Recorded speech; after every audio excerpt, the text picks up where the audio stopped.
சவுலின் குடும்பத்துக்கும் தாவீதின் குடும்பத்துக்கும் நெடுநாள் யுத்தம் நடந்தது. தாவீது வர வர பலத்தான், சவுலின் குடும்பத்தாரோ வர வர பலவீனப்பட்டு போனார்கள். வசனம் சொல்லுகிறது 3:1 நம்ம வாசிச்சோம். தாவீது வர வர பலத்தான், சவுலின் குடும்பத்தாரோ வர வர பலவீனப்பட்டு போனார்கள் என்று பார்க்கிறோம். தாவீது பலப்படுவதற்கு என்ன காரணம்? ஏன் சவுலின் குடும்பத்தார் பலவீனப்பட்டு போனார்கள்?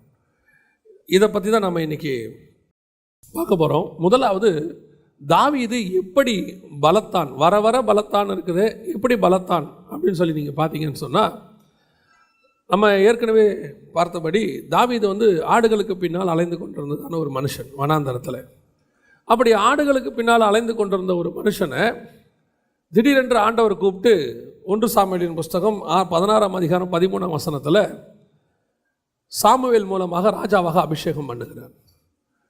சாமுவேல் மூலம் ராஜாவாக அபிஷேகம் பண்ணப்பட்ட உடனே அடுத்து நல்லா கவனிச்சிங்கன்னா, தாவீது 4 முறை ராஜாவாவார். தாவீது 4 முறை ராஜாவாக மாறுவார். முதலாவது 1 சாமுவேல் 16 13 சாமுவேல் ராஜாவாக அபிஷேகம் பண்ணுவார். இது ஃபஸ்ட்டு. ரெண்டாவது 2ஆம் அதிகாரம் 4வது வசனம், 2 சாமுவேலின் புஸ்தகத்தில் 2ஆம் அதிகாரம் 4வது வசனத்தில் யூதாவின் மனுஷர் அவர் அபிஷேகம் பண்ணி ராஜாவாக, அப்பொழுது யூதாவின் மனுஷர் அங்கே தாவீதை யூதா வம்சத்தாரின் மேல் ராஜாவாக அபிஷேகம் பண்ணினார்கள். இது 2வது அபிஷேகம் பண்ணது. மூன்றாவது 5ஆம் அதிகாரம் 3வது வசனத்தில் இஸ்ரவேல் மனுஷர் தாவீதை இஸ்ரவேலுக்கு ராஜாவாக, இஸ்ரவேலின் மூப்பர் எல்லாரும் எப்ரோனிலே ராஜாவினிடத்தில் வந்தார்கள். தாவீது ராஜா எப்ரோனிலே கர்த்தருக்கு முன்பாக அவர்களோடு கூட உடன்படிக்கை பண்ணின பின்பு அவர்கள் தாவீதை இஸ்ரவேலின் மேல் ராஜாவாக அபிஷேகம் பண்ணினார்கள். இது 3வது அபிஷேகம் பண்ணது. 4வது பார்த்தீங்கன்னு சொன்னால் 2 சாமுவேலின் புஸ்தகம் 12ஆம் அதிகாரம் 30வது வசனத்தில் அம்மோன் புத்திரருக்கு தாவீதை ராஜாவாக அபிஷேகம் பண்ணுவாங்க. அம்மோன் புத்திரருடைய ராஜாவுடைய கிரீடத்தை எடுத்து தாவீதின் தலை மேலே வச்சு அவனை ராஜாவாக, இந்த 4 முறை தாவீதை ராஜாவாக்குனதுக்கு இது வேற யாருக்குமே இருக்காது பைபிளில். இந்த மாதிரி யாருக்குமே இருக்காது, தாவீதுக்கு மட்டும்தான் இருக்கும். தாவீது மட்டும்தான் 4 முறை ராஜாவாகுவார். சாலமன் 2 தடவை ராஜாவாவார். அதுக்கும் ஒரு காரணம் இருக்குது, இதுக்கும் ஒரு காரணம் இருக்குது. இந்த தாவீது 4 முறை ராஜாவானதை நீங்கள் அப்படியே எடுத்து பார்த்தீங்கன்னா, இயேசு கிறிஸ்துவை 4 முறை ராஜாவாக அவங்க சொல்லுவாங்க. பைபிளில் 4 முறை சொல்லுவாங்க. முதலாவது, அவர் குழந்தையாக இருக்கும்போது வானசாஸ்திரிகள் சொல்லுவாங்க, ஃபஸ்ட்டு யூதருக்கு ராஜாவாய் பிறந்திருக்கிறவர் எங்கே அப்படின்னு சொல்லி கொண்டு எல்லாத்தையும் வைப்பாங்க. இது அவர் ஆரம்ப கட்டத்தில் அவர் ராஜாவாகவே இல்லை. எப்படி தாவீது வனாந்தரத்தில் இருந்தாரோ ஆடுகளுக்கு பின்னாடி சம்பந்தமே இல்லாமல் அபிஷேகம் பண்ணிட்டு போவாங்க. இவர் தச்சனின் மகன், ஒரு வீட்டில் இருக்கிறாரு, மாட்டு தொழுவத்தில் முன்னணியில் இருக்கிறாரு, அங்கே சொல்லிட்டு போகிறாங்க. ரெண்டாவது, யூதாவின் மனுஷர் ஒரு பர்டிகுலர் கூட்டம் மட்டும் தாவீதை ராஜாவாக அபிஷேகம் பண்ணும். அதே மாதிரி பார்த்தீங்கன்னா இயேசுவை கழுதன் மேலே உட்கார வச்சு ஒரு பர்டிகுலர் கூட்டம் மட்டும் ராஜாவாக கூட்டிகிட்டு வரும். யூதர்களில் ஒரே ஒரு கூட்டம் மட்டும் கூட்டிகிட்டு வருவாங்க. மூன்றாவது, அம்மோன் புத்திரருடைய கிரீடத்தை அவன் தலைமையில் வைப்பாங்கன்னு இருக்கு. அந்த அம்மோன் புத்திரருடைய கிரீடத்தை பற்றி நீங்கள் வாசித்து பார்த்தீங்கன்னு சொன்னால் வசனம் சொல்லும், வேற எந்த கிரீடத்துக்கும் வெயிட் இருக்காது. அந்த ஒரு கிரீடத்துக்கு மட்டும் வெயிட் சொல்லியிருப்பாங்க. 1 தாலந்து நிறையுள்ள கிரீடத்தை அவன் தலையின் மேல் வைத்தார்கள். அந்த கிரீடத்திலே மாணிக்கங்களும் வைரங்களும் பதிக்கப்பட்டிருந்தது அப்படின்னு இருக்கும். ஏன் அதை அப்படி சொல்லியிருக்காங்கன்னா, 1 தாலந்து அப்படின்னு கேட்டிங்கன்னு சொன்னால் மினிமம் 35 கிலோ கிட்ட வரும். Minimum 35 kilo. அதோடு கூட இந்த தாளந்துகள் இதெல்லாம், அந்த வைரம் இதெல்லாம் பதிச்சு கணக்கு பார்த்தீங்கன்னா மினிமம் ஒரு 50 கிலோ. 50 கிலோ உள்ள ஒரு கிரீடத்தை தூக்கி அவன் தலை மேலே வைப்பாங்க. இது புறஜாதியார் வைத்த கிரீடம், அது பாரமான கிரீடம். தாவீது தலை மேலே அந்த கிரீடத்தை சுமக்க முடியாது. அது சும்மா அந்த நேரத்துக்கு மட்டும் வச்சு எடுப்பாங்க, அவ்வளோதான். ரெகுலராக வைக்க முடியாது. இது இயேசு கிறிஸ்துவுக்கு புறஜாதியார் ஆகிய ரோமர்கள் முள்ளினாலே ஒரு கிரீடத்தை வைத்து சொல்லுவாங்க, யூதருக்கு ராஜாவா அப்படின்னு சொல்லுவாங்க. இது 3வது கிரீடம் ராஜாவாக. 4வது, சமஸ்த இஸ்ரவேல் மொத்தத்துக்கும் தாவீது ராஜாவாக மாறுவார். இதுதான் இயேசு கிறிஸ்து ஆயிட வருஷ அரசாட்சியில் சகல உலகத்துக்கும் ராஜாவாக மாறி உட்கார்ந்திருப்பார். அவர் அப்போது பிதாவாகிய தேவன் ராஜாவாக சிங்காசனத்தில் உட்கார வைத்திருப்பார். இந்த 4 தாவீது 4 ஆனதுக்கும் இயேசு 4 ஆகிறதுக்கும் ஒரு சம்பந்தம் இருக்குது. இதை ஒரு தனி மெசேஜாகவே நம்ம அதை பார்க்க முடியும். தாவீது வர வர பலத்தான் அப்படின்றத மட்டும்தான் நாம் இன்றைக்கி பார்க்க போகிறோம். இப்போ பார்த்தீங்கன்னு சொன்னால், அந்த வனாந்தரத்திலிருந்து அவனை கர்த்தர் சாமுவேல் அபிஷேகம் பண்ணிட்டார். அபிஷேகம் பண்ண பிறகு நீங்கள் பார்த்தீங்கன்னு சொன்னால் தாவீது அடுத்து ராஜாவாகிறது எப்போன்னு கேட்டிங்கன்னா, நம்ம வாசித்தபடி 2 சாமுவேல் புஸ்தகம் 2:4 தான் யூதாவின் மனுஷர் வந்து அவனை ராஜாவாக அபிஷேகம் பண்ணுறாங்க. நல்லா கவனிக்கணும். அவனை ராஜாவாக சாமுவேல் அபிஷேகம் பண்ணின போதும் கர்த்தர் அவனை அபிஷேகம் பண்ணிட்டார். ஆனால் அந்த அபிஷேகம் அவனை ராஜாவாக்கணும்னா உடனே மறுநாளே அவனை ராஜாவாக்கலை. சவுல் மரிக்கிற வரைக்கும் அவன் ராஜாவாகவில்லை. ராஜாவாகும் போது அவனுக்கு 30 வயதாக இருந்ததுன்னு வசனம் சொல்லுது. 2 சாமுவேல் நம்ம வாசிக்கிறோம். அப்போ அந்த குறிப்பிட்ட ராஜாவாகிற வரைக்கும் வர வர பலத்தான் நம்ம பார்க்குறோம். கர்த்தர் அபிஷேகம் பண்ணினாலும், கர்த்தர் அபிஷேகம் பண்ணின அந்த வார்த்தை வாக்குத்தத்தம் பண்ணினதானது நம்முடைய வாழ்க்கையில் நிறைவேறுவதற்கு ஒரு காலம் உண்டு. அந்த நிறைவேறுகிற காலம் வரைக்கும் நீங்கள் காத்திருந்தால்தான் பலக்க முடியும். பலத்து வர்றதுன்னா என்ன அர்த்தம் அப்படின்னா, ஒரு குழந்தை உருவாயிருச்சு வயிற்றுல அப்படின்னு சொன்ன உடனே நம்ம எல்லாருக்கும் சந்தோஷம். ஒருத்தருக்கு எல்லாரும் அனௌன்ஸ் பண்ணுறாங்க, எங்களுக்கு குழந்தை இருக்குது, எல்லாம் சந்தோஷம். ஆனால் நமக்கு அந்த குழந்தைய பார்க்கணுன்னு ஆசை இருக்குது, எல்லாம் இருந்தாலும் அந்த 9 மாதம் அந்த குழந்தை தாயின் வயிற்றில் முழுசாக இருந்துட்டு வெளியே வந்தாதான் அது முழுமையான குழந்தை. ஒரு 7.5 மாதத்துலேயோ அல்லது 8 மாதத்துலேயோ வந்துட்டா சொல்லுவாங்க, குறப்பிரசவம், சின்ன பிரச்சனைகள் இருக்குது, கொண்டு போய் டாக்டர்கிட்ட வைக்கணும். அப்போ கர்த்தர் என்ன செய்கிறாரு, அதுக்குன்னு ஒரு டைம் பீரியட் வச்சுருக்காரு. அதான் வசனம் சொல்லுது, அதனுக்கு என்று என்ன இருக்கு, ஒரு காலம் இருக்கிறது. அந்த காலம் வரைக்கும் காத்திருத்தல். தாவீது பலத்தான எதில் பலத்தான்? கர்த்தர் அவனை காத்திருக்க சொன்ன காலம் வரைக்கும் அவன் காத்திருக்கிறான். என்னை அபிஷேகம் பண்ணிட்டாரு, என்னை ராஜாவாக்கிட்டாரு அப்படின்னு சொல்லிட்டு மறுநாளே தாவீது கிட்ட போய், நான் ராஜாவா, ஆண்டவர் என்ன சொல்லிட்டாரு, உம்மை தள்ளினார், உம்மிடந்து புறப்பட்ட ஆவி எங்கிட்ட வந்துருச்சு. ஏன்னா வசனம் சொல்லுது, அவனிடந்து புறப்பட்ட ஆவி தாவீதின் மேல் தேவ ஆவியானவர் இறங்கி இருந்தார், கர்த்தர் விட்ட பொல்லாத ஆவி சவுலின் மேல் வந்து இறங்கிற்று, எல்லாம் இருக்கு. உடனடியாக தாவீது தன்னை பிரகடனப்படுத்தி கொள்ளவில்லை. ஒரு ஆவிக்குரிய வாழ்க்கையில் கர்த்தர் உயர்த்துவதற்கு நமக்கு இருக்க வேண்டிய மிக முக்கியமான குவாலிட்டி என்னன்னா, அவர் உயர்த்துகிற வரைக்கும் பொறுமையாக இருப்பது. அவர் வாக்குத்தத்தம் பண்ணிட்டாருங்கிறதுனால அதை மறுநாளே செய்வாருன்னு அர்த்தம் கிடையாது. ஒவ்வொன்றுத்துக்கும் ஒரு காலம் இருக்கு. உன் சந்ததியை ஆசீர்வதிப்பேன்னு சொன்னால் 25 வருஷம் கழிச்சு தான் அவனுக்கு அந்த சந்ததி ஆசீர்வாதமாக மாறுச்சு. அது வரைக்கும் காத்திருக்கணும். இந்த காத்திருக்கல் வந்து ஒரு பலத்தை உண்டு பண்ணும். இப்போ பாருங்க, கோலியாத்தை கல்லில் அடிச்சிட்டார் தாவீது, ஜெயிச்சிட்டார். இப்போ அவருக்கு ஒரு நம்பிக்கை இருக்குது, நான் கோலியாத்தையே ஜெயிச்சவன். ஆனால் வெறும் கவட்டக்கல்லில் அடிக்க தெரிஞ்ச அவருக்கு இராணுவ ட்ரெஸ்ஸை போட்டால் பழக்கம் இல்லை. வசனம் சொல்லுது, அதை போட்டு எனக்கு நடக்க பழக்கம் இல்லை. ஆனால் தாவீது பலக்கணும். எது வரைக்கும் பலக்கணும்? 30 வயதில் ராஜாவாக போகிறாரு. ராஜாவாகணும்னா அவனுக்கு வில்வித்தை தெரியணும், எல்லாம் தெரியணும், அத்தனையும் தெரியணும். ராஜாவை உட்காந்துக்கிட்டு வெறும் போருக்கு கவட்டக்கல் எடுத்துகிட்டே போயிட்டு இருக்க முடியாது. நான் தான் கோலியாத்தே கவட்டக்கல்லில் ஜெயிச்சிட்டேனே, எனக்கு போதும், நான் இதை வச்சுக்கிட்டே கடைசி வரைக்கும் வாழ்க்கையை ஓட்டிடுவேன்னா முடியாது. கர்த்தர் உன்னை உயர்த்துகிற காலம் ஒன்று இருக்கு. அது வரைக்கும் கர்த்தர் உனக்கு சில காரியங்களை பழக்க வைப்பார். உன்னை உட்கார வைக்கிற ஸ்தானத்துக்கு தேவையான காரியங்களை கர்த்தர் சொல்லிக் கொடுப்பார். அந்த ஸ்தானத்தில் உன்னை உட்கார வைக்கிறதுக்கு முன்பதாக அந்த ஸ்தானத்துக்குரிய காரியங்களை கர்த்தர் உனக்கு சொல்லி தருவார். அந்த சொல்லி கொடுத்து நீங்கள் கத்து முடிக்கிற காலம் ஒன்று இருக்கு. அது வரைக்கும் கர்த்தர் பொறுமையாகத்தான் இருப்பார். தாவீது ராஜாவாகணும் அப்படின்னு முடிவு பண்ணியாச்சு, யூதா மனுஷர் சொல்லிட்டாங்க அப்படின்னு சொன்ன உடனே ராஜா உட்கார வைக்க முடியாது. அவனை கர்த்தர் உன்னை ராஜான்னு சொல்லிட்டாருன்னா அவர் ராஜாவை உட்கார வைக்கிற வரைக்கும் உன்னை பலக்க பண்ணுவார், உன் சரீரத்தை பலக்க பண்ணுவார், உன் ஆவியை பலக்க பண்ணுவார். உங்களுக்கு அதான் நான் சொல்லுவேன், எனக்கு ஆண்டவர் சொல்லி கொடுத்தது. சில நேரத்தில் ஏன் கர்த்தர் நம்மளை உயர்த்தாமல் வச்சிருக்கிறாரு, ஆனால் வாக்குத்தத்தம் பண்ணிட்டார். ஏன் உயர்த்தாமல் இருக்கிறாரு? அந்த இடத்துல கொண்டு போய் உட்கார வச்ச பிறகு நீங்கள் அந்த இடத்துல எப்படி ஆக்ட் பண்ணுவீங்கன்னு அவருக்கு நல்லா தெரியும். அந்த இடத்துல உட்கார வச்ச பிறகு உங்களுக்குள்ள இருக்கக்கூடிய குணாதிசயம் என்னவென்று கர்த்தர் பார்க்கிறார். அவர் அதை விரும்புகிறார். நீ அங்கே போன பிறகும் நீ அவர் விரும்புகிறபடி இருக்கணும்னு கர்த்தர் விரும்புகிறார். அந்த குணாதிசயம் வருகிற வரைக்கும் உங்களை ராஜாவாக்க மாட்டார். இப்போ யோசித்து பாருங்களேன், தாவீதுக்கு எப்பேற்பட்டதான ஒரு மனப்பக்குவம் பாருங்களேன். கொண்டு போய் ராஜாவா உட்கார வைக்கிறாங்க. சவுல் செத்துட்டான். யூதா மனுஷர் வந்து அவனை ராஜாவாக்குற வரைக்கும் அவன் பொறுமையாக இருக்கிறான் பாருங்க. இவன் என்ன பண்ணியிருக்கணும் நியாயமா? இமிடியேட்டாக சவுல் செத்துட்டார், வாங்க போவோம். இன்னும் சவுலுக்கு 2 பசங்க தான் இருக்கிறாங்க. ஒருத்தன் இருக்கிறான் யோனத்தானும் செத்தாச்சு, இன்னொருத்தன் இஸ்போத்துன்னு ஒருத்தர் இருக்கிறான். இஸ்போத்தை போயிட்டு அடித்து நவுத்திட்டோம்னா இனி நம்ம தான் கிங்கு. நம்ம சவுலுக்கு தான் மரியாதை கொடுத்தோம், அவங்க பசங்களுக்கெல்லாம் மரியாதை கொடுக்க வேண்டிய அவசியம் இல்லை. இல்லை, தாவீது வெயிட் பண்ணுறான். என்னை தேடி கிரீடம் வரும், என்னை தேடி ராஜாவாக என்னை அபிஷேகம் பண்ணினவர் என்னை உட்கார வைக்கவும் வல்லமை உள்ளவராக இருக்கிறார். சில நேரத்தில் முதல் ஸ்டெப்பை கர்த்தர்கிட்ட கேட்போம், ரெண்டாவது ஸ்டெப்பை கர்த்தர்கிட்ட கேட்க மாட்டோம். அதான் நம்மகிட்ட இருக்க பிரச்சனை. பல நேரங்களில் ஊழியர்கள் செய்கிற தப்பு எங்கன்னா இங்கே தான் இருக்குது. கர்த்தர் ஆலயம் கட்டித்தரேன்னு சொல்லுவார். கர்த்தருக்கு நல்லா தெரியுங்க. இப்போ நீங்கள் எல்லாரும் ஆத்துமாக்கள், நீங்கள் உட்காந்து நம்ம ஆராதிக்கிறதுக்கு ஒரு இடம் வேணும்னு கர்த்தருக்கு தெரியுமா தெரியாதா? ஒரு தகப்பனுக்கு தம் பிள்ளைகள் நல்ல ஷெல்டரில் இருக்கணும்னு விரும்புகிறாரு. ஒரு சாதாரண தகப்பன், எனக்கு 2 பிள்ளைங்க இருக்குது, அது கொஞ்சம் ஒரு பாதுகாப்பான இடத்துல இருக்கணும், அங்கே அதுங்களுக்கு தேவையான வசதி இருக்கணும், தண்ணி இருக்கணும், இவ்வளோ பார்க்குற நம்மளே பொல்லாதவர்களாகி நீங்களே உங்கள் பிள்ளைகளுக்கு நல்ல ஈவுகளை செய்யும்போது பரலோகத்தில் இருக்கிற தகப்பன் செய்வது அதிக நிச்சயம் அல்லவா? அப்போ சொன்னவர் சொல்லியும் செய்யாது இருப்பாரோ, வசனத்தையும் நிறைவேற்றாது இருப்பாரோ? சொன்னதை செய்யும் அளவும் கொஞ்சம் காத்திருங்கன்னு தான் அவர் சொல்கிறாரு.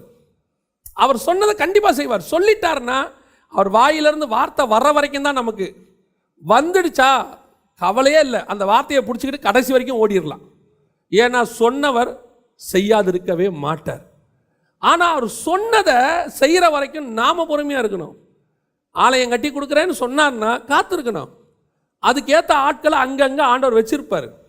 ஆசாரிப்பு கூடாரத்தை கட்ட சொல்கிறாரு மோசே கிட்ட. இப்போது அவங்ககிட்ட ஸ்பெசிஃபை பண்ணி சொல்கிறாரு, எப்பா இந்த ஸ்க்ரீன் இந்த கலரில் இருக்கணும், இந்த பசும் பொண்ணாக இருக்கணும், இது வெங்கலமாக இருக்கணும், இது கரண்டி இந்த மாதிரி இருக்கணும், இந்திரநீலம் இருக்கணும். ஒவ்வொன்றும் நம்மளாக இருந்தால் என்ன, ஆண்டவரே நாங்கள் வனாந்தரத்தில் இருக்கிறோம், நாங்களே பாலைவனத்தில் இருக்கிறோம், எங்களை போய் இத்தனை விஷயத்தை கொண்டாட சொல்கிறீங்களே, நான் எந்த கடைக்கு போய் வாங்கிட்டு வருவேன்? அப்போ நல்லா கவனிச்சுக்கொள்ளுங்க. வனாந்தரத்தில் சொல்கிறார் ஆண்டவர். என்ன சொல்கிறாரு? ஸ்பெசிஃபிகேஷனாக சொல்கிறார், இதெல்லாம் கட்டு. மோசே ஆண்டவரை கேட்கவே இல்லை. ஆண்டவரே இதுக்கெல்லாம் நான் எங்கே போவேன், எங்கே போய் இன்றைக்கி நம்மளை ஆண்டவர் ஒரு காரியம், ஒரு மீட்டிங் நடத்து, 1 லட்ச ரூபா செலவாகும், நான் எங்கே போவேன்? ஆண்டவர் சொல்கிறாரு, உன்னை கட்ட சொல்கிறதுக்கு முன்னாடியே எல்லாத்தையும் ரெடி பண்ணிட்டு தான் நான் உங்கள்கிட்டயே சொல்லுவேன். உனக்கு ஆசாரிப்பு கூடாரம் கட்டுவதற்கு தேவையான எல்லாமே உன்னை சுற்றி இருக்கிற கூடாரத்துக்குள்ளே தான் இருக்குது. இஸ்ரவேல் என்கிற கூடாரத்துக்குள்ளே தான் இருக்கு. நீ ஒரே ஒரு கால் மட்டும் கூட ஆசாரிப்பு கூடாரம் கட்ட போகிறேன்னு சொல்லு, எல்லாம் தானாய் வந்து சேரும். ஏன் நீ எப்போ எகிப்தில் புறப்பட்டியோ, எகிப்தர்களை ஏன் நீங்கள் கொள்ளையிட்டீங்க தெரியுமா? வனாந்தரத்தில் நீங்கள் சும்மா வச்சு அதை வச்சு என்ன பண்ண போகிறீங்க? வனாந்தரத்தில் வீடு கட்டி வாழவா போகிறீங்க? எதுக்கு உன்னை எகிப்தரை கொள்ளையிட வச்சேன் தெரியுமா? நான் ஆசாரிப்பு கூடாரம் கட்டுறதுக்கு அங்கேயே உன்னை கொடுக்க வச்சுட்டேன். அவனை எகிப்தரை கொடுக்க வச்சுட்டேன். உன் தேவைகள் எல்லாம் பக்கத்தில் உள்ள கூடாரத்திலேயே தான் இருக்கும். நான் சொல்லும் போது அது உன் கைக்கு வந்து சேரும். அது வரைக்கும் பொறுமையாயிரு. வாக்குத்தத்தம் பண்ணினவர் சொன்னதை நிச்சயம் நிறைவேற்றுவார். அவர் சொன்னதெல்லாம் பக்கத்திலே தான் இருக்கும். உன்னை ராஜா வாக்குறேன்னு சொன்னார்னா ராஜா வாக்குவார். திடீர்னு நமக்கு சவுல் செத்துட்டான், ஓகே ரைட், நம்ம ராஜா வாயிடலாமா? இல்லை, கொஞ்சம் இரு, இன்னும் ஒரு வேலை இருக்கு. அப்னேர் வருவான், இசபத் வேலை இருக்கு, முடிப்பேன். உன்னை ராஜா வாக்குறேன்னு சொன்னேன், நான் உன்னை ஆக்குவேன். அந்த பொறுமை தாவீதிடத்தில் இருந்தது. காத்திருந்தான். முதல்ல அவனை ராஜா வாக்குறாங்க. யூதாக்கு ஒரு யூதர்கள் மட்டும் ஆக்குறாங்க. யோசிச்சு பாருங்க, அன்னைக்கெல்லாம் தேசம் பிரியவே இல்லை. சாலமோனுக்கு அப்புறம் எரோபியாம்னு பிரியுது 2. அது வரைக்கும் ராஜ்யபாரம் பிரியல. அப்பவே தாவீது காலத்திலேயே ஒரு கூட்டம் தான் இவனை ராஜா வாக்குது, யூதர்கள்னு. இப்போ தாவீது என்ன சொல்லணும்? ஏங்க இஸ்ரவேலுக்கு கர்த்தர் என்ன வாக்கியிருக்கிறாரு? ராஜா வாக்கியிருக்கிறார். நீங்க என்ன ஒரு பார்ட்டுக்கு என்ன சொல்றீங்க? என்ன நீங்க மொத்த இஸ்ரவேலுக்கு ஆக்குங்க அப்படின்னு கேட்கல. இப்போ கர்த்தர் என்ன வாக்குறார்? யூதாவுக்கு ராஜா வாக்குறார். ஒரு நாள் வரும், அவர் என்னை இஸ்ரவேலுக்கும் ராஜாவாக மாற்றுவார். இன்னைக்கு கர்த்தர் எனக்கு ஒரு ஆசீர்வாதத்தை கொடுத்துருக்கிறாரா? அதுக்கு சோத்திரம், பிரைஸ் தி லார்ட், அல்லேலூயா. வாக்கு தத்தம் பண்ணின ஒரு உண்மை உள்ளவர். மொத்தத்தையும் கொடுக்குற வரைக்கும் நான் காத்திருப்பேன். நான் இந்த அர்ஜென்சி இருக்கு பாருங்களேன். நம்ம வாழ்க்கையில் ஃபெயிலியருக்கு காரணமே இதுதாங்க. உடனே இன்னைக்கு நடந்துருமா, நாளைக்கு நடந்துருமா, இப்போ நடந்துருமா? இல்லை, நான் சொல்கிறேன், அவர் உங்களுக்கு சொன்னதை நிச்சயம் செய்வார். அவருக்கு ஒரு டைம் இருக்கு. அந்த டைம் வரைக்கும் நீங்கள் பொறுமையாக காத்திருந்தீங்கன்னா எல்லாத்தையும் கரெக்டாக ஆண்டவர் செஞ்சு முடிச்சுடுவார். அவர் செய்யாமல் இருக்க மாட்டார். எனக்கு தெரிஞ்சு நம்ம வாழ்க்கையில் நம்மளால் முடியாதுன்னு ஒன்று இருக்குன்னா சும்மா இருக்கிறது. நம்மளால் முடியாதது சும்மா இருக்கிறது தான். சும்மா இருங்கிறார் ஆண்டவர். நீ கொஞ்சம் சும்மா இருந்தீனாலே நான் எல்லாத்தையும் பண்ணி உங்கள்கிட்ட கொடுத்துருவேன். தயவு செய்து விஷயத்தை காம்ப்ளிகேட் பண்ணிடாத. நீ பொறுமையாக இருந்தீங்கன்னா உனக்கு என்ன செஞ்சிருவேன்? எல்லாத்தையும் பண்ணி கொடுத்துருவேன். அமைதியாக இருந்தோம்னாலே பல நேரங்களில் நாம் பேசி கெடுத்துருவோம், பல நேரங்களில் நம்ம கத்தி கெடுத்துருவோம். நான் சொல்கிறேன், நீங்கள் பேசி சாதிக்கிறதை விட பேசாமல் அதிகம் சாதிக்கலாம். ஏன்னா நீங்கள் பேசாவிட்டால் உங்களுக்காக கர்த்தர் பேசுவார். நீங்கள் பேசின உடனே கர்த்தர் நினைப்பார், நீ பேசுறியாப்பா பேசு, பேசி முடி. நம்மக்கிட்ட ஒரு சுபாவம் உண்டு தெரியுமா, என்னென்னா நான் பேசினா எல்லாம் சரியாயிடுங்க, நான் போனால் அதெல்லாம் கரெக்டாக முடிச்சிடுவேன். அவங்க என்னங்க பேசுனாங்க, நான் மட்டும் அங்கே இருந்திருந்தேன்னா கரெக்டாக இருக்கும். ஆண்டவர் சொல்கிறார், நீ போயிட்டு வாயேன். அவன் சொல்லுவான், அதுக்கு அந்த ஆளே பரவாயில்லைங்க, இந்த ஆள் வந்து மொத்தத்தையும் கெடுத்துட்டான். பல நேரங்களில் இதான் நடக்குது. நம்ம பேசி தான் கெடுத்துருவோம், நம்ம ஏதாவது பண்ணி கெடுத்துருவோம். ஆண்டவர் சொல்கிறாரு, நான் உன்னை உயர்த்துற வரைக்கும் பொறுமையாரு. தாவீதுகிட்ட இருந்த பலத்த காரியத்தில் ஒன்று என்ன, அவன் பலப்படுறதுக்கு என்ன காரணம், அவன் அமைதியாக இருந்தான். அவன் சும்மாவே இருந்தான். எப்ரோனில் போய் குடியிருட்டா, இரு அங்கே இரு, எப்ரோன்லேயே இரு. என்ன நான் உன்னை ராஜாவாக்குற வரைக்கும் எப்ரோனில் இரு. சரிங்க ஆண்டவரே. அங்கே போனால் சும்மா இருந்தான், ஒன்றும் கிடையாது, சும்மாவே இருப்பான். ஒரு நாள் வந்தது, கர்த்தர் ராஜாவாக மாற்றினார். அல்லேலூயா. தாவீது வர வர பலத்தான். காரணம் முதலாவது அவனுக்கிட்ட இருந்தது என்னது, பொறுமை, ரொம்ப பொறுமை. கர்த்தர் 30 வயசு வரைக்கும் அவனை பொறுமையாக இருக்க சொன்னார். யோசித்து பாருங்கள், 30 வயசில் ராஜாவாக்கணும்னா அவனுக்கு எவ்வளோ மெச்சூரிட்டி அந்த 30 வயசில் இருக்குது பாருங்கள். இன்றைக்கி நம்ம என்ன சொல்லுவோம், 30 வயசு தான், அந்த பையன்கிட்ட போய் சர்ச்சை கொடுக்குறீங்களே, 30 வயசு தான் அவங்ககிட்ட போய் அவ்வளோ பெரிய ஆர்கனைசேஷனை ஒப்படைக்கிறீங்களே. கர்த்தர் சொல்கிறாரு, நீ அவன் 30 வயசை பார்க்குற, நான் அவனை உருவாக்கின விதத்தை பார்க்குறேன், அவனை கொண்டு வந்த விதத்தை பார்க்குறேன், அவன் கஷ்டப்பட்ட விதத்தை பார்க்குறேன், வனாந்தரத்தில் ஓடினதை பார்க்குறேன், அவனை ராஜாவாக்குறதுக்கு நான் என்னென்ன விதத்தில் நடத்தி இருக்கிறேன்னு எனக்கு தெரியும். அவன் 30 வயதாக இருந்தாலும் அந்த இடத்துல உட்கார்ந்துருக்கும் போது அந்த மெச்சூரிட்டியோடு கூட இருப்பான் என்று பரலோகம் உன்னை குறித்தும் என்னை குறித்தும் சாட்சி கொடுக்கும். இன்னைக்கு உலகம் சொல்ல 30 வயசில் ஒன்றும் பண்ண முடியாதுன்னு.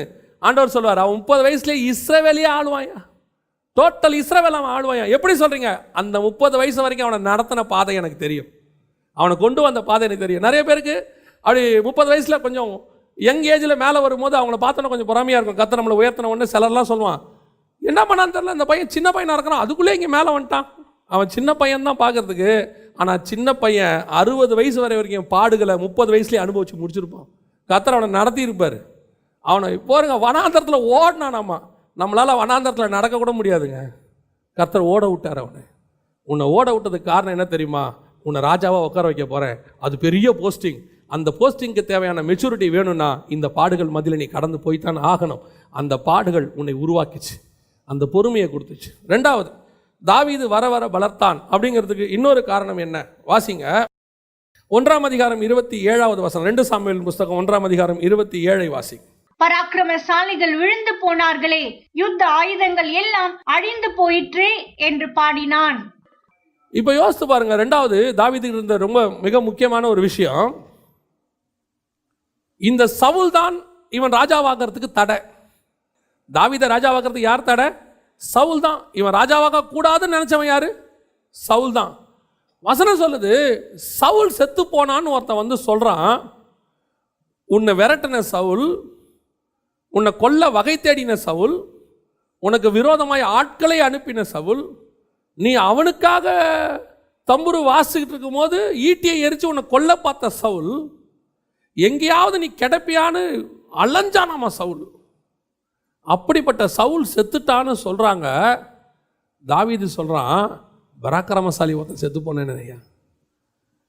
இந்த சுபாவம் இயேசு கிறிஸ்துவுக்கு மட்டும்தாங்க வரும், வேற யாருக்குமே வராது. அதுக்கப்புறம் பைபிளில் தாவீதுகிட்ட இருக்கும். செத்து போனவன் எதிரி இல்லை, கர்த்தரால் அபிஷேகம் பண்ணப்பட்டவன். அதுதான் அவன் மைண்டில் இருக்குது. நான் ராஜாவாகிறேன், எனக்கு முன்னாடி ராஜாவாக இருந்தவன் செத்துட்டான், அவன் எனக்கு எதிரியாக இருக்கலாம், ஆனால் அவன் கர்த்தருடைய பிள்ளை. செத்தது இன்னொரு கர்த்தருடைய பிள்ளை. அந்த எண்ணம் எப்படி நீங்கள் யோசிங்க பாருங்க, எவ்வளோ பாசிட்டிவிட்டி அவன்கிட்ட இருக்குது பாருங்க. எனக்கு விரோதமாக பேசினவன், எனக்கு விரோதமாக நடந்தவன், என்னை கொல்ல பார்த்தவன் செத்துட்டான்னு சொல்கிறான். அவன் அதை குறித்து சந்தோஷப்படவே இல்லை. அவன் இருதயத்தில் என்ன இல்லை, சந்தோஷம் இல்லை. என் எதிரி செத்துட்டான், இருக்கட்டும் பரவாயில்ல, ஆனால் அவன் செத்துருக்கக்கூடாது. அவன் எவ்வளோ பெரிய ஆள் தெரியுமா, அவன் சொல்லுவான், அவன் கழுகை விட வேகமானவன், சிங்கத்தை விட பலசாலி, அவன் இப்படி செத்துட்டானேடா. இது தாவீதுக்கான சாதாரண சம்பவம்லாம் இல்லை, ஏதோ அவன் சவுலுக்கிட்ட மட்டும் அப்படி சொன்னான்ல. இன்னொரு வசனத்தையும் வாசிங்க, 4ஆம் அதிகாரம் 11வது வசனம் வாசிங்க. 4:11 வாசிங்க. தமது வீட்டிற்குள் தமது படுக்கையின் மேல் படுத்திருந்த நீதிமானை கொலை செய்த பொல்லாத மனுஷருக்கு எவ்வளவு அதிகமாய் ஆக்கினை செய்ய வேண்டும். நீதிமானை கொலை செய்தார்கள். யாரை பத்தி சொல்றான் தெரியுமா, சவுலுடைய பையனை பத்தி பேசுறான். சவுலுடைய பையனை கொன்னுட்டாங்க. கொன்னுட்டு வந்து சொல்றாங்க, உனக்கு இருந்த ஒரே எதிரிப்பா, சவுல் குடும்பத்தில் ஒரே ஒரு ஆள் தான் பாக்கி இருந்தான். இவன் தான் தன்னை ராஜான்னு சொன்னான். அப்னேர் வந்து இவனை தான் அபிஷேகம் பண்ணான். உனக்கு இருந்த ஃபைனல் எதிரி நாங்கள் க்ளோஸ் பண்ணிட்டோம், உனக்கு எதிரியே கிடையாது அப்படின்னு சந்தோஷமாக வந்து சொல்கிறாங்க. அவன் சொல்கிறான், நீ யாரை கொன்ன தெரியுமா? ஏன் எதிரியை கொல்லலை, ஒரு நீதிமானை கொன்று இருக்கிற. யார் அவன்? உன்னை விரட்டினவன். அப்னேர்ட்ட சொல்லி எப்படியாவது என்ன சொல்கிறான், இவனை கொன்று போடுன்னு சொல்கிறான் தாவீதை. அவன் செத்ததுக்கு தாவீது சொல்கிறான், நீங்கள் கொன்னது என்னுடைய எதிரியை அல்ல, நீங்கள் கொன்னது ஒரு நீதிமானை. இந்த சுபாவம் உங்களுக்கு எனக்கும் வந்துடுச்சுனாலே தேவசாயல் வந்துடுச்சுன்னு அர்த்தம். இந்த சுபாவம் உடனே வராது, எல்லாருக்கும் வர்றதுக்கு வாய்ப்பு இல்லை. வரணும், கர்த்தர் அதான் விரும்புகிறார். நமக்கு விரோதமாக வாழ்நாளெல்லாம் செயல்பட்டவங்க, நமக்கு விரோதமாக வாழ்நாளெல்லாம் பேசினவங்க, குற்றப்படுத்தினவங்க, நம்மளை எப்படியாவது ஒழிக்கணும்னு நினைக்கிறவங்க ஒரு நாள் ஒழிஞ்சிட்டாங்கன்னு நினைக்கும் போது உங்கள் இருதயத்தில் சந்தோஷம் வரக்கூடாது என்று கர்த்தர் நினைக்கிறார். அவனும் தேவனுடைய பிள்ளை தான். ஒரு முறை ஆண்டவர் எனக்கு சொல்லிக் கொடுத்தாரு. ஒரு பிரச்சனை வந்தபோது கர்த்தருடைய மனநிலையை எனக்கு உணர்த்தினார் பரிசுத்த ஆவியானவர். ஒரு பிரச்சனை வந்தபோது நம்ம ஆஸ் யூஷுவல் எப்பவும் போல ஜெபம் பண்ணுவோம், ஆண்டவரே இப்படி பண்ணுறாங்களே ஆண்டவரே அப்படின்னும் போது ஆண்டவர் சொல்கிறாரு, அவனையும் தேவசாயில நான் தானே உண்டாக்குனேன். நீ தப்பு செய்யும் போது உன்னை அந்த தப்பில் சாக விடாமல் பாதுகாத்தன்னா, அவன் தப்பு செய்யும் போது அவனை நான் என்ன செய்யணும், சாகாமல் பாதுகாத்து உன்னை எப்படி உணர்த்தி நல்லவனாக மாற்றினோம், அதே மாதிரி அவனையும் உணர்த்தி நான் என்ன பண்ணணும், நல்லவனாக மாற்றணும். நீ என்னை அட்வொகேட்டாக இருக்க சொல்கிற, உனக்கு உன் சார்பாக என்ன செய்கிற, அட்வொகேட்டாக நியமிக்கிற, என்ன எனக்காக பேசுங்க, அவனுக்கு வழக்காடுங்க. கர்த்தர் சொல்கிறாரு, உனக்கு மட்டும் நான் அட்வொகேட் இல்லை, அவனுக்கும் நான் தான் அட்வொகேட்டு. உனக்கு மட்டும் நான் அப்பா இல்லை, அவனுக்கும் நான் தான் அப்பா. மூத்த குமாரனுக்கு மட்டும் நான் தகப்பன் அல்ல, இளைய குமாரனுக்கும் நான் தான் தகப்பேன். அவன் தப்பு செஞ்சுட்டு திரும்பி வர வரைக்கும் நான் வெயிட் பண்ணுவேன். உனக்கு நான் வெயிட் பண்ணல, அவனுக்கும் வெயிட் பண்ணுவேன். அவன் மாறணும், அவன் மாறுறதுக்கு தான் வெயிட் பண்ணுறேன். ஆண்டவரே அவன் இப்படியே பண்ணிகிட்டே இருக்கானே, அவன் அப்படியே பண்ணிட்டு மனம் திரும்பாமல் போனால் அந்த பண்ணினதுக்கான ஒரு பிரதிபலன் அவனுக்கு வரும். அது அவனுக்கு அது நியாய தீர்ப்பு, அது நடக்கும். ஆனால் அவன் மனம் திரும்ப வேண்டும் என்பதுதான் கர்த்தருடைய திட்டம். கர்த்தர் அதுக்கான முயற்சியை செஞ்சுக்கிட்டே இருப்பார். நமக்கு செஞ்ச ஆண்டவர் அவனுக்கும் செய்வார். துன்மார்க்கனே சாகக்கூடாதுன்னு கர்த்தர் நினைக்கிறார். அப்படி இருக்கும்போது ஒரு தேவ பிள்ளை தப்பாக செய்யும் போது அவன் போகிற ரூட்டே தப்பான ரூட்டு, அதுக்கான முடிவு அவனுக்கு கிடைக்கிற ஒரு நாள் விட்டு நீ ஏன் அவங்ககிட்ட போய் சண்டை போடுற, நீயும் போடாத என்னையும் கூப்பிடாத. அப்போ அவனுக்கு நியாய தீர்ப்பே இல்லையா? அவன் போகிறதே ஹைவேஸில் வேகமாக போயிட்டு இருக்கான். எங்கேயோ ஒரு இடத்துல இப்படியே போனான்னா முட்டுவான். நீ நடுவில் குச்சி விடாத, நடுவில் எதையாவது போட்டு அவனை கீழே தள்ளணும்னு நினைக்காத. அவனே ஒரு நாள் இந்த வேகத்துக்கு என்ன ஆவான், அவன் போகிற ரூட் அப்படி இருக்கு. ஆனால் உன் எண்ணம் அவன் விழணும்னு இருக்கக்கூடாது. அவனையும் காப்பாற்றுங்க ஆண்டவரே. ஏன்னா என்னை காப்பாற்றின ஆண்டவர் தான் அவனுக்கும் ஆண்டவர், என்னை ரட்சித்த தேவன் தான் அவனுக்கும் தேவன். இந்த அன்பு வரணும்னா பிதாவின் அன்பை புரிஞ்சாதான் இது நமக்கு வரும். அந்த சுபாவம் நமக்கு வரணும்னா பிதாவோடைய அன்பு என்னான்னு புரியணும். அதனால தான் பேதுரு எழுதுவார், பிதாவை அறிகிற அறிவுன்னு எழுதுவார். அந்த ஸ்தானத்துக்கு நம்ம வந்துடணும். நம்முடைய எதிரியை கூட மன்னித்து அவன் ரட்சிக்க பண்ணணும்னு ஜெபம் பண்ணணும். இப்போ ஒருத்தன் செத்துட்டான், செத்த உடனே சவுல் சொல்கிறான், தாவீது சொல்கிறான், ஐயோ ஒரு பராக்கிரமசாலி செத்து போனானே, யோ உன்னை அவன் என்ன நினச்சி வந்துட்டான் தெரியுமா? இவன் செத்துட்டான்னு சொன்னால் தாவீது என்னவாயிருவார், சந்தோஷமாயிருவார், வெகுமதி கொடுப்பாருன்னு. அவன் சொல்கிறான், கொல்றான் அவனை, எப்பட்றா கொன்ன நீ அவனை? சில நேரத்தில் நாம் யாருக்காவது எதிரின்னு தெரிஞ்ச உடனே அவனுக்கு எதிரி நம்ம கூட வந்துடுவான். அவன் வந்து என்ன தெரியுமா, நம்ம ரெண்டு பேரும் சேர்ந்து அவனை அழிக்கலாம், நமக்கு ஒரே சந்தோஷமாயிரும். அப்பா நமக்கு கூட தோல் கொடுக்குறத இன்னொருத்த வந்துட்டான். ஆண்டவர் சொல்கிறார், அவனை கொல்லு முதல்ல, இவன் உன் சுபாவத்தை கெடுக்கிறவன், நான் உன்னை தேவ சாயலாக மாற்றிக்கிட்டு இருக்கிறேன். இவன் என்ன பண்ணுறான், உன்னை திருப்பி மனுஷ சாயலாக மாற்றுறான். இவனை கொல்லு முதல்ல, அப்புறம் அவனை கொல்லலாம். எப்பவுமே சொல்கிறேன், இன்னொருத்தனை அழியணும்னு நம்ம வாழ்க்கையில் நினைக்க வேண்டிய அவசியமே இல்லை. அவன் செய்கிறது தப்பாக இருந்தால் அந்த அழிவு அவனுக்கு தானாய் வரும். அவன் ரூட் அதானா அது தானாக வரும். நம்முடைய வேலை அவனை அழிய வேண்டும் என்பது அல்ல. நம்முடைய வேலை அவனையும் கர்த்தர் ஆசீர்வதிக்கிட்டோம், வாழ்ந்துட்டு போட்டோம்.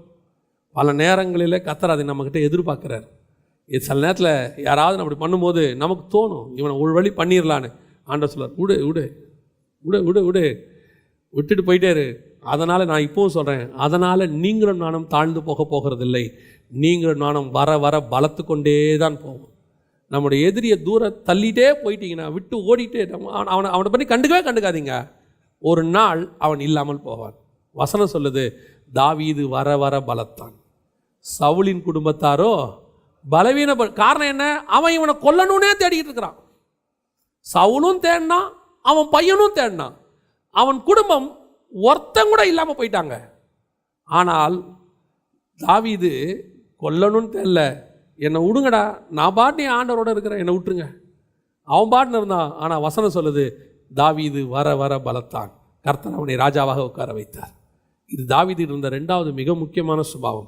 இந்த சுபாவத்தை நம்ம கர்த்தர்கிட்ட கேட்கணும். கண்டிப்பாக ஆண்டவர் வாக்குத்தத்தம் பண்ணதுக்கு எப்போவுமே ரெடிங்க. ஆனால் நம்ம அந்த வாக்குத்தத்தத்துக்கு நாம் தகுதியாக இருக்கிறோமான்னு கர்த்தர் பார்க்குறாரு.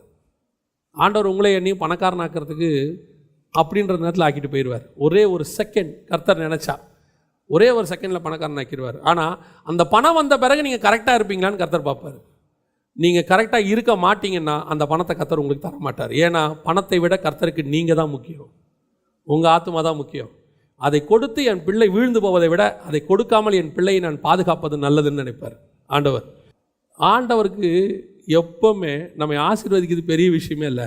அந்த ஆசீர்வாதத்துக்கு தகுதி உடையவர்களாய் நீங்களும் நான் மாறணுங்கிறது தான் அவருக்கு முக்கியம். அந்த ஆசீர்வாதம் என்னுடைய ஆவிக்குரிய வாழ்க்கைக்கு மாத்திரம் அது என்னவாக இருக்கக்கூடாது, தடையாக இருக்கவே கூடாதுன்னு விரும்புவார். ஏன்னா ஆசீர்வாதம் பரலோகத்துக்கு வராது, நீங்களும் நானும் தான் பரலோகத்துக்கு வரப்போகிறோம். அல்லேலூயா. அப்போ தாவீதுடைய பலம் எதில் இருந்துச்சு? வர வர பலத்தானா எதில் இருந்துச்சுன்னா, அவனுடைய ஸ்ட்ரக்சரோ அல்லது அவனுக்கு உண்டான பவரோ இல்லை, அவனுடைய ஸ்பிரிச்சுவாலிட்டியில் பலன் இருந்துச்சு. கர்த்தர்கிட்ட காத்திருக்கிறதுல பலன் இருந்துச்சு. அடுத்தவங்களை மன்னிக்கிறதுல ஒரு பலன் இருந்துச்சு. எதிரிகளை தன்னோடு கூட, அவனுக்கு எதிரி எனக்கும் எதிரி இல்லை, அவனுக்கு நீ எதிரி விட்டுரு, எனக்கு யாரும் எதிரி கிடையாது, நான் எல்லாரையும் நேசிக்கிறேன். இதுதான் தாவீதுடைய பலம். இந்த பலம் நமக்கு வர ஆரம்பிச்சிருச்சுன்னா கர்த்தர் நம்மை ராஜாவாக்க உட்கார வைப்பார். அல்லேலூயா. இன்னும் ராஜாவாக்குவார், 4 இடத்துக்கு ராஜாவாக்குவார். நம்ம இன்னைக்கு ஒரு இடத்துக்கு தான் ராஜாவாகியிருப்போம், ஒரே ஒரு இடத்துக்கு மட்டும். கர்த்தர் 4 லெவலில் நம்மளை உயர்த்தி மேலே கொண்டு போய் உட்கார வைப்பார். நீங்களும் நானும் எதிர்பார்க்காத அளவுக்கு கர்த்தர் ஆசீர்வதிக்க வல்லமை உள்ளவராக இருக்கிறார். ஆனால் கர்த்தருக்கு தேவை அந்த ஆசீர்வாதத்தை தாங்கக்கூடிய அளவுக்கு நீங்கள் நானும் மெச்சூர் ஆகணுமாங்கிறது தான் முக்கியம். அதை ஆகும்போது கர்த்தர் எல்லாவற்றையும் தர வல்லமை உள்ளவராக இருக்கிறார். அல்லேலூயா. நம்ம ஜெபம் பண்ணலாமா தேவ சமூகத்தில்? நம்மள எழுந்திரிப்போமா? கொஞ்சம் ஒரு 2 நிமிஷம் மாத்திரம் உங்களை ஆராய்ந்து பாருங்கள். கர்த்தர் உங்களுக்கு எவ்வளோ விஷயங்களை வாக்குத்தத்தம் பண்ணியிருக்கிறார், எவ்வளோ காரியங்களை கர்த்தர் வாக்குத்தத்தம் பண்ணியிருக்கிறார். அவ்வளோ காரியங்களை வாக்குத்தத்தம் பண்ணியும் ஏன் அது இன்னும் நடக்கவில்லை? கர்த்தர் உங்கள்கிட்ட வசனத்தில் பேசியிருப்பார், தீர்க்கதரிசிகள் வழியாக உறுதிப்படுத்தி இருப்பார், பல நேரங்களில் ஆவியானவர் உங்களோடு கூட இடைப்பட்டு இருப்பார். அது உங்கள் ஊழிய பாதையிலையோ ஆவிக்குரிய பாதையிலையோ உலக பிரகாரமாயோ உங்களுடைய வேலையிலையோ படிப்பிலையோ பிஸ்னஸ்லையோ கர்த்தர் சில காரியங்களை உங்களுக்கு சொல்லியிருப்பார். நீங்களும் நானும் வர வர பலத்து வளர்ச்சி அடையணுங்கிறது தான் கர்த்தருடைய விருப்பம். அதுக்கான வாக்கு தத்தத்தையும் சொல்லியிருப்பார். ஏன் அது வரவில்லை, ஏன் இன்னும் வரல அப்படின்னா, அந்த வாக்கு தத்தத்தை அந்த ஆசீர்வாதத்தை சுதந்திரிக்கிற அளவுக்கு நாம் இன்னும் மெச்சூர்ட் ஆனோமான்னு பைபிள் பார்க்குது. சில நேரங்களில் உலகத்தார் சொல்கிறத நீங்கள் கவனிச்சிருப்பீங்க, அவன் புது பணக்காரங்க அதனால தான் இந்த ஆட்டம் ஆடுறான் அப்படின்னு சொல்லுவாங்க. அதோட அர்த்தம் என்னென்னா, அந்த ஆசீர்வாதம் வந்த பிறகு அந்த ஆசீர்வாதத்தை வைத்துக்கொண்டு அவர்கள் தலைக்கால் புரியாமல் அப்படியே அடுத்தவங்களை ரொம்ப கேவலமாக நடத்தி ஒரு மாதிரி நடப்பாங்க. அதை பார்த்தவங்க சொல்லுவாங்க. அதே நேரத்தில் பரம்பரையாக பணக்காராக இருக்கிறவங்கள, ஒரு 10 தலைமுறையாக பணக்காராக இருக்கிற கோடீஸ்வரங்க எத்தனையோ பிறகு அவங்கெல்லாம் பாருங்கள், ரொம்ப சிம்பிளாக ரொம்ப சாதாரணமாக. ஆனால் அவங்ககிட்ட பார்த்தீங்கன்னா கர்த்தர் பெரிய அளவு ஆசீர்வாதத்தை கொடுத்துருப்பாரு. ஆனால் அதெல்லாம் அவங்க கவலையே பட மாட்டாங்க, ரொம்ப கேஷுவலாக இருப்பாங்க. ஏன்னா அந்த ஆசீர்வாதம் அவர்களை அசைக்காது, அந்த ஆசீர்வாதத்தை அவர்கள் பொருட்டாக நினைக்கல. ஏன்னா அந்த ஆசீர்வாதத்தை அவர்கள் 10 தலைமுறையாக பார்த்து இது ஒன்றும் இல்லைங்கிற மைண்ட் செட்டுக்கு வந்துட்டாங்க. அவனை நம்பி பார்த்தீங்கன்னா இன்னும் கர்த்தர் கொடுப்பார். ஏன்? அவன் அதுக்கு உண்மையாக இருக்கிறான். ஆசீர்வாதத்தை அல்ல, அதை அவன் மேன்மையாக கருதலை. அந்த மாதிரி தான் உங்களை எண்ணி கர்த்தர் எதிர்பார்க்கிறார். சில காரியங்களை கர்த்தர் கொடுக்கும்போது அதில் நம்ம கொஞ்சம் ஆடக்கூடாதுன்னு ஆண்டவர் பார்க்குறாரு. தாவீதை ராஜாவாக்குனதுக்கும் சாலமோனை ராஜாவாக்குனதுக்கும் அதான் வித்தியாசம். தாவீது இந்த பாடுகள் பட்டு வந்ததுனால அவன் ராஜாவாகும் போது எந்த ஆட்டத்தையும் ஆடலை. ஆனால் சாலமோன் ராஜாவான போது அவன் எல்லாத்தையும் கர்த்தருக்கு விரோதமாக செய்ய தொடங்கிட்டான். அவன் பையன் அதை விட மோசம், ரெகோபெயாம். அதை விட காரணம் என்ன? இவங்க யாருக்கும் அந்த மெச்சூரிட்டி இல்லை. நான் உனக்கு சொன்ன வாக்கு தத்தங்களில் ஒன்று கூட விழுந்து போகாது, வார்த்தையின் உறுப்பு கூட விழுந்து போகாது. நான் உனக்கு சொன்னதை செய்யும் அளவும் உன்னை நான் கைவிடுகிறது இல்லை. அழைத்த அழைப்பும் கிருபாவரங்களும் மாறாதவைகள். ஆண்டவர் உனக்கு சொன்னது தான். ஆனால் அதுக்கேற்ற இடத்துக்கு நீங்கள் வந்துட்டீங்களான்னு பாருங்க. ஸ்பிரிச்சுவல் மெச்சூரிட்டி வந்துருச்சான்னு பாருங்க. அந்த ஆசீர்வாதம் உன்னை அசைக்காதுன்னு பரலோகம் உங்க மேலே நம்பிக்கை வச்சிருச்சான்னு பாருங்க. பரலோகம் நம்பிருச்சு, கண்டிப்பாக கர்த்தர் அதை உங்களுக்கு தந்துடுவார். அந்த நம்பிக்கையை பரலோகத்திடம் வாங்க வேண்டியது உங்களுடைய பொறுப்பு. இப்போ நம்ம ஒரே ஒரு காரியத்துக்கு சொல்லி ஜெபம் பண்ண போகிறோம். என்னை நம்புங்கப்பா ஆண்டவரே, நீர் என்னை நம்புங்க ஆண்டவரே. நீர் சொன்ன வாக்கு தத்தங்களுக்கு நான் சுதந்திரவாளியாய் மாறுவதற்கு என்னை மாற்றுங்க ஆண்டவரே. எனக்கு வாக்கு தத்தங்களால் வர ஆசீர்வாதங்கள் அல்லப்பா, நீங்கள் தான் எனக்கு மேன்மை. அதனால தான் தாவீது கடைசி வரைக்கும் சொல்லுவான், ஆடுகளுக்கு பின்னால் அலைந்து கொண்டிருந்த என்னை. அவன் அதை மறக்கவே மாட்டான். கர்த்தர் எதிர்பார்க்கறது அதை தான். உன் இளவயது பக்தியை கர்த்தர் நினைத்திருக்கிறார். நீ ஆதியிலே கொண்டிருந்த அன்பை கர்த்தர் நினைக்கிறார். இதெல்லாம் வந்த பிறகு அது மாறக்கூடாதுன்னு கர்த்தர் விரும்புகிறார். ஒப்பு கொடுப்போமா? தேவ சமூகத்தில் இன்னைக்கு கரங்களை உயர்த்தி, ஆண்டவரே, நீர் இன்னைக்கு சொன்ன வாக்கு தத்தங்களை சுதந்திரிப்பதற்கு எங்கிட்ட எது தடையாக இருக்குதோ இன்னைக்கு அதை ஒப்பு கொடுக்குறேன் ஆண்டவரே. நான் அதை சுதந்திரிப்பதற்கு நான் சுதந்திரவாளியாய் மாறணும் ஆண்டவரே. எல்லா தடைகளும் மாறட்டும். எங்கள் சர்வ வல்லமை உள்ள தகப்பனே, இந்த அருமையான வேலைக்காக ஸ்தோத்திரம். கரங்களை உயர்த்தி ஜெபிக்கிற ஒவ்வொருத்தருக்காக நாங்கள் ஜெபிக்கிறோம் ஆண்டவரே. ஒவ்வொருத்தருக்கும் வாக்குத்தத்தம் பண்ணி இருக்கிறீங்க, ஒவ்வொருத்தருக்கும் அதை நிறைவேற்றும்படி காத்திருக்கிறீங்க. இங்கே இருக்கிற ஒவ்வொருத்தரும் அதை சுதந்திரிக்க கர்த்தர் கிருபை தருவீராக. ஆண்டவரே, நாங்கள் உயர்த்தப்படும் போது எங்களுக்குள்ள எந்த விதமான பெருமையோ, ஆண்டவரே, எதிரியை பழி வாங்கணுங்கிற எண்ணமோ, சீக்கிரத்தில் ஆசீர்வாதத்தை பெற்றுக்கொள்ளுங்கிற அந்த பொறுமையின்மையோ இல்லாதபடி நீடிய பொறுமை என்கிற ஆவிக்குரிய கனியோடு நாங்கள் காத்திருக்க கர்த்தர் கிருபை பாராட்டுங்க. நீங்கள் எங்களை உயர்த்துகிற வரைக்கும் பலத்த கரத்துக்குள் அடங்கியிருக்க எங்களுக்கு கிருபை பாராட்டுங்க. நாங்கள் உயர்த்தப்படும் போது ஆண்டவரே, கீழே இருக்கிறவங்களை என்னோடு கூட இழுத்துக்கொள்ளவே நீங்கள் சொன்னீங்கப்பா. அதே மாதிரி நாங்களும் எங்களுக்கு கீழே இருக்கிறவங்களை மிதிக்காதபடிக்கு எங்களோடு கூட இழுத்துக்கொள்ள கர்த்தர் கிருபை பாராட்டும். மகிமையுள்ள கரத்தில் தாழ்த்துகிறோம் எங்கள் ஆண்டவர் இயேசுவின் நாமத்தில் பிதாவே.